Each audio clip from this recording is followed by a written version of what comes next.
Once upon a time on a little island, there lived a little kitten called Marikit. She had a big heart and an even bigger dream. Marikit wanted to sail the whole sea, all because she heard rumors of a beautiful garden, full of flowers that never wilted and trees that bore delicious fish as their fruit. The only problem was, she didn't know how to swim and the journey would take her across the entire ocean. But Marikit was a very brave kitten, and nothing was going to stop her from getting to the Mermaid Garden, not even water. She spent weeks collecting sticks and vines and wove them together with reeds and leaves to make herself a tiny boat.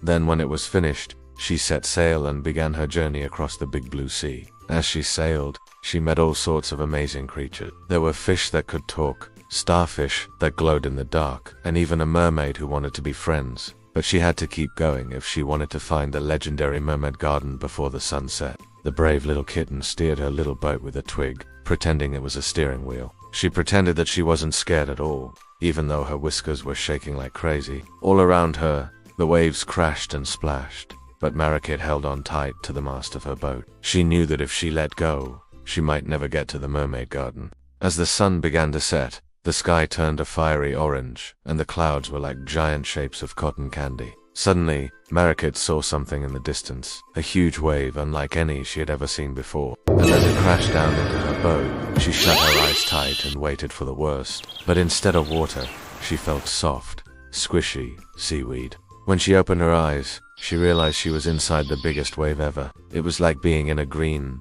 bubbly, foamy tunnel. And then just as quickly as it started, it ended. And there in front of her was the most beautiful sight she had ever seen. It was the Mermaid Garden. There were coral trees with pink, purple, and blue flowers. And instead of leaves, they had fish that would open their mouths and wink at her as she passed by. Some were as small as her paw, while others were as big as her whole body. There were starfish stuck to the coral branches like shiny, glittery jewels, and anemones that looked like they were made of spun sugar. As Marikit sailed through the garden, she saw mermaids everywhere. They had shimmering, iridescent tails that sparkled in the sunlight. They were combing their long, flowing hair with shells and giggling as they played hide-and-seek among the coral. One of the mermaids swam up to her boat and asked, "Well, hello there. What brings you to the Mermaid Garden?" Marikit explained about how she dreamed of visiting the garden and finally finding it after so many weeks at sea. The mermaid smiled and said, "Well, I guess you found it. But you must be tired from your journey. Why don't you stay in the Mermaid Garden as long as you like? You can play with us and eat yummy fish for dinner." So Marikit did.